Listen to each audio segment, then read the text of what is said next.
if it's working.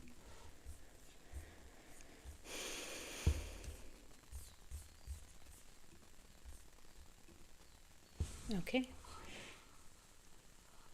perfect. Okay. Hey everybody. Hi. So today is going to be a fun one. I want to talk to you um, about something. Um, if I have to start a garden from scratch today, what am I going to do? It's going to be a fun one. So I have I'm on Facebook, Instagram, and YouTube. So if you are joining me, comment hi. I want to see you. I want to talk to you. If this is for me 15 years ago, if you are in that position, you are going to start a garden today. I want you to listen carefully, okay? I made some really expensive, sweaty, and frustrating mistakes, and I really don't want that to happen to you. That's why we are talking today.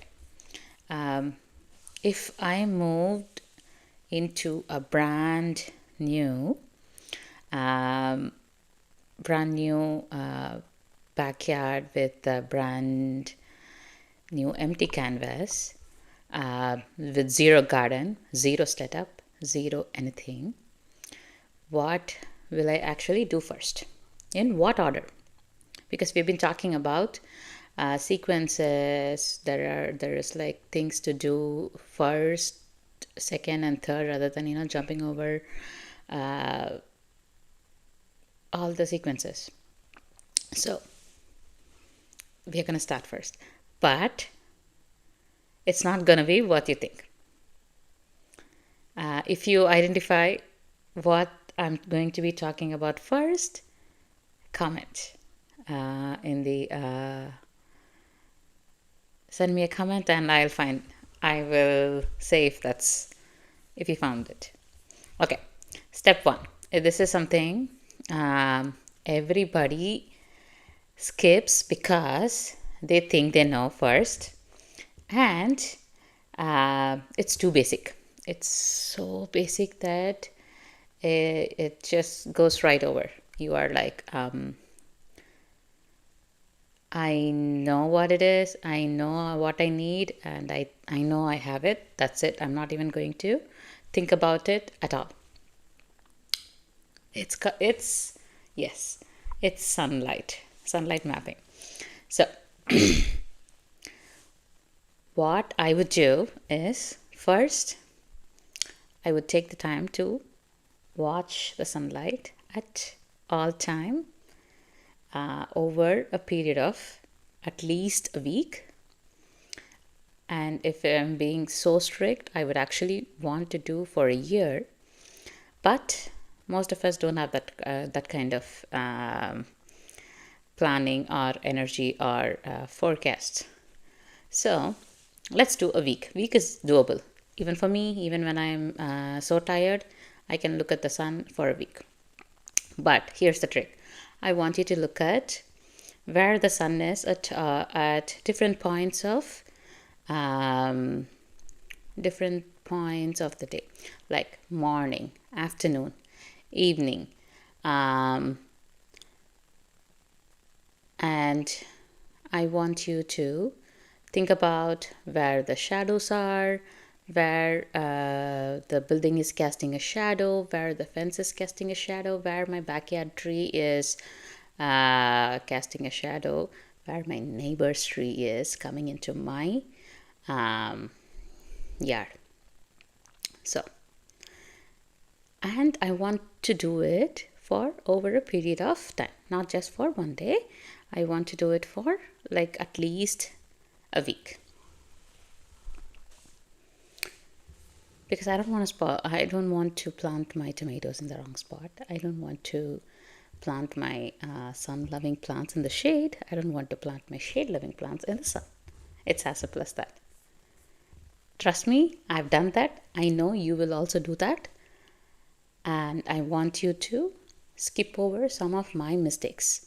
That way, you don't have to end up making any costly mistakes. Okay. If you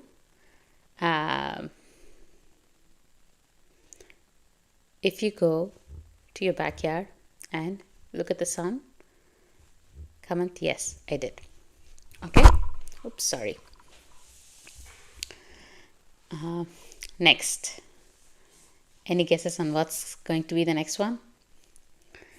My favorite topic. I'm giving you a very easy clue. It's soil. It's going to be if I have the time and if I have the energy, which I don't have both right now, I will talk about soil for hours and days. So, but don't worry, I'm not going to talk to you for hours about soil today. First things first, soil. Fix your soil. Find your soil, find what soil you have, and then figure out what we are going to have before you plant anything, before you go to the nursery to get any plant, before you even think about planting, think about soil first. Imagine you are in a new neighborhood. What do you think your soil is going to look like? You're not going to have a beautiful, organic, compost-rich, sandy loam soil that all the plants are going to love. You're going to have one or two of these things. You're going to have a clay compacted soil. It's so compacted and so thick, so gumbo, so black clay that is practically in every single person's yard right now in the Houston and Gulf Coast area. That's one type of soil you're going to find. The second type of soil is going to be the construction soil. If you're in a new construction, this is what you're going to have. It would look like it's so easy to dig, but it's like 2 or 3 inches of really pale brown sandy topsoil, and underneath it, it's going to be clay again. So that's what you're going to have. But if you plant any plant for that matter, in that soil, nothing's going to grow because there's nothing there. There's literally no nutrients. At least in clay, there's like a lot of nutrients. It's just that there is no air for the roots to breathe in clay. In the construction soil, there is not even that. There is no structure, there is no nutrients, there is no water retention capacity, there is literally nothing there. It's just easy to dig, that's it. So think about it. If you want your garden to be happy, what should you give it first? Good soil. Okay, next one's a fun one too. I've been talking about it for a while now. Your step 3 is going to be, remember what we're talking about is what will I do if I am building a brand new garden in a brand new empty backyard. Step 3 is, I want you to be really honest with yourself. I want you to plan or think about a garden for the life you actually have. Like imagine you are a busy professional with 2 kids and let's say 2 middle school aged kids, and you have to drive them around after your work. You have to drive them around for classes. Your weekends are so busy running them to classes or from camp or doing something for the kids, something for your family. I don't want you to plant a 10 raised bed garden. So I don't want you to add overwhelm on top of your already busy life. Or if you're a retiree and you have all the time in the world, but you have some little bit of mobility issues and you cannot do hard labor for a long time, I don't want you to start digging in your garden and plant your garden on the ground. I want you to think about your mobility issue first and excuse me, figure out how you can overcome that with the garden. Or how far are you going to work in your garden even if you have a mobility issue. That's your real life. I want you to be really honest with you. Or if you are a homeschooling parent who has to plan like 4 different class schedule, come up with the curriculum and all the other fun stuff that goes with homeschooling, but you want to engage them in a meaningful activity, give them an outside time, and you have some window planned and you already have you are thinking with your kids about what to do. See, there's playroom here. You can plan, and you can even do like 4 beds for each of your kids, or maybe 5 beds for one and your kids, and sketch it out and have fun with it, and involve your kids and make it a fun activity. See, there's so many different things you can do, but if you plan it for a life that you are dreaming about, then that's not going to happen right now. But if you plan it for the life you're actually living right now, then there's a very serious chance that it is going to happen right now. So before you buy anything, before you go to the nursery, I want you to think about it. Think about your real life. Think about your family. Think about your time commitments. And then think about how many beds you can actually maintain and how much time you have realistically for gardening, and is your family going to be involved, and how can you involve them in this activity, and map it out. Just nothing crazy, just grab a pen and a paper. I'm sure if you have any kids lying around,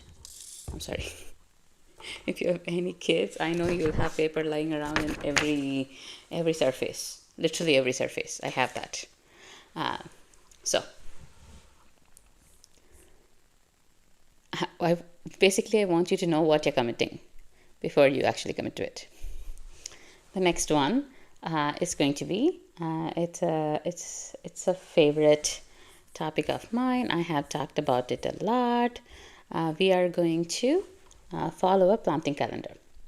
So this is huge for Houston and Texas because Texas is huge and we have a different climate zones inside Texas, and even if you're zone 9 in Texas, that doesn't mean you can follow a zone 9 planting calendar that is for California or Arizona. We talked about this yesterday. So follow a local planting calendar. If you want something for a zone 9 Houston, I have one on my website. I can add the link in the comments, and we can you can find it. Or if you go to my website or my my Instagram or Facebook, you can find it there as well. Okay, I'm telling you to follow a calendar before buying plants, so you have to remember that part. Okay, that is something I would do. Next. Okay, next part I'm going to talk about what actually happened. This is what I would have done if I'm starting a garden today. Okay, but this is not what I did when I started a garden 15 years ago. I wanted to share my real journey, because I think you can whichever part you can relate to. I think there is a little bit of everybody in there. Every type of person who wants to garden in there. So I'm pretty sure you will see yourself in there, but I wanted to know where you see it too. So my first garden was a apartment. I was living in an apartment. It was a tiny balcony to. Okay, I don't see in dimensions, so I have no idea. It was a tiny balcony. Barely 1%, 2% can stand in there. No, 1%. I had one pot, one tomato plant from, I'm assuming, Home Depot. I don't remember actually. It was too long ago. And I got one tomato. I actually shared about this in one of my podcast episodes too. You can check out my podcast episode at Grow with Vibrant Rainbow Gardens. Then my next garden was, I found a house with a yard. Guess what I did? I dug up the backyard. I planted my plants in the ground directly. I did not think about soil. I did not think about shadows. I did not think about sun. I did not know about any of these things first to actually think about it.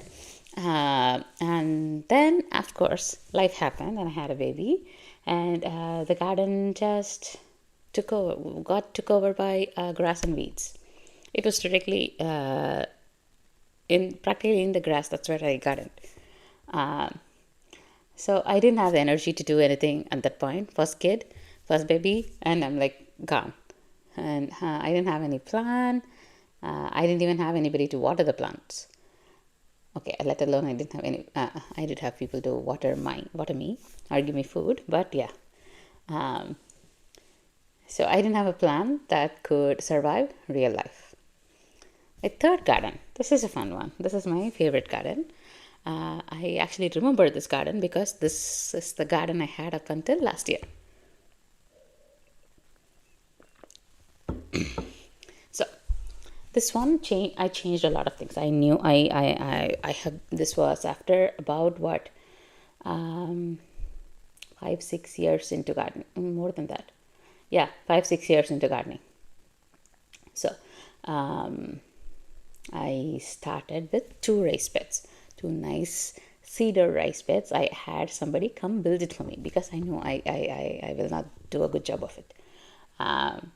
Then over 7 years, I expanded into a beautiful, huge space with fruit trees, with perennial beds, with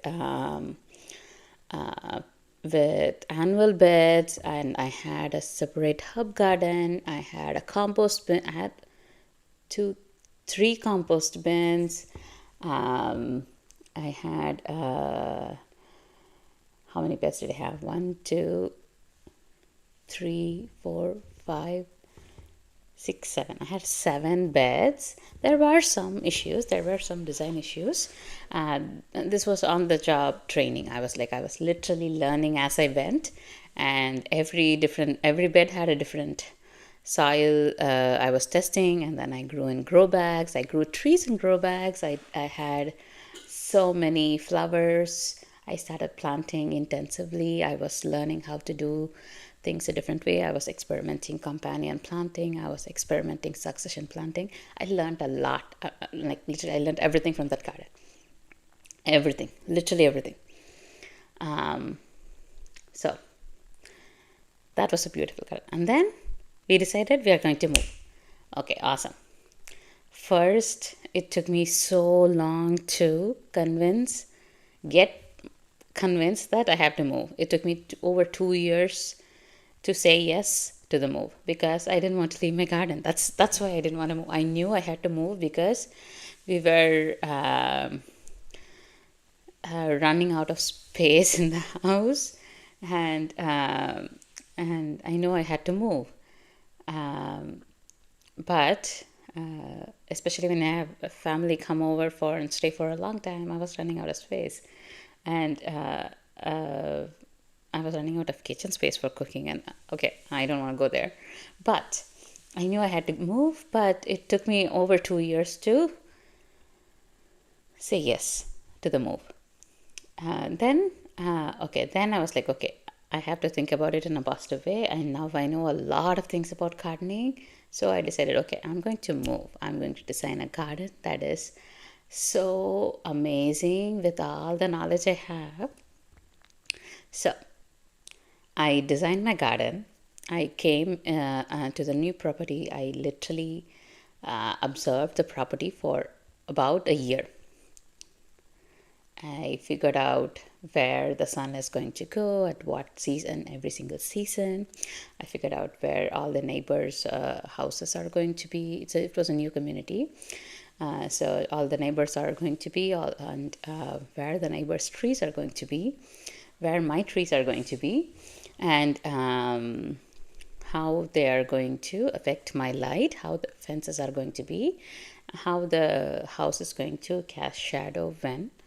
And then I planned out my garden beds, and I was able to do it once I knew all the data, once I had all the data, I was able to plan it in like less than 5 minutes.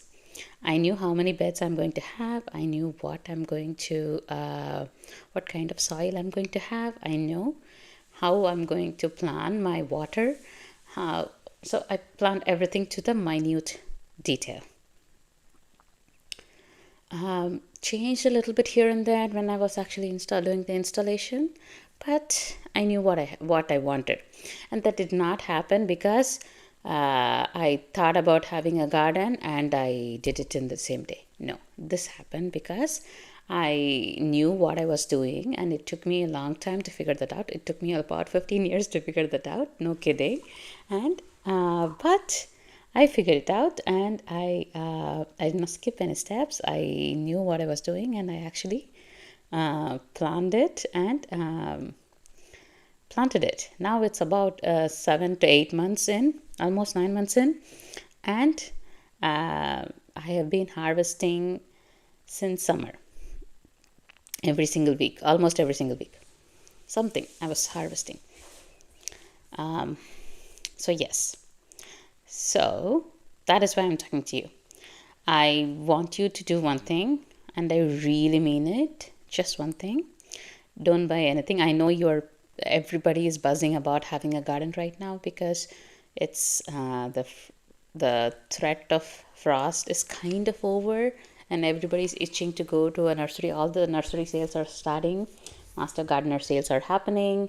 Costco citrus is arriving very soon, and we are all so excited about starting a garden or planting a garden. But before you do any of that, before you buy any plants,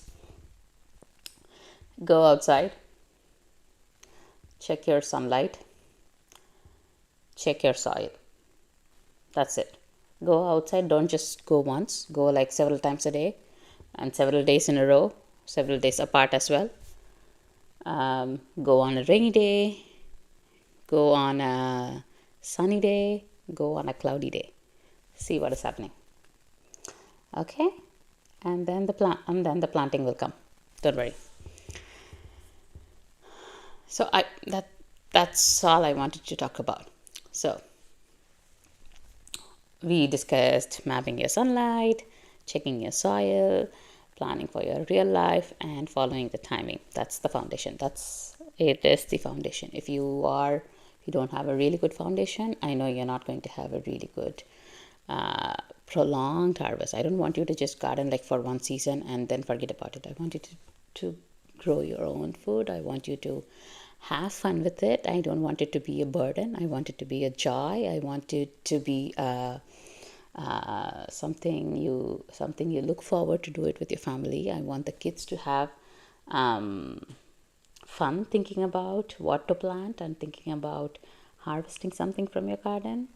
So that's why I get excited about this. I'm putting together something, and we are going to be opening up. We are going to be starting this experience first week of March, and we'll be doing it together. It's basically weekly classes, weekly session Q&A sessions. We actually plan for our life and do it side by side. So you will have the support, the accountability to stay on track and get it right from the beginning. You can basically use my experience to do your garden. It's a real community thing, and I want you to succeed. I want you to grow your own food. I want you to have fun with it. So I'm not really selling right now. I don't have all the details yet. I'm still putting together everything. But if you're interested, let me know. I will make sure you get the link whenever, as soon as it's ready. It's going to be ready sometime next week. But I will send it to you. So comment garden and I will send it to you. Or you can find me on Instagram and send me a text. So yeah, but before you do anything, first things, go observe. Okay, bye. See you.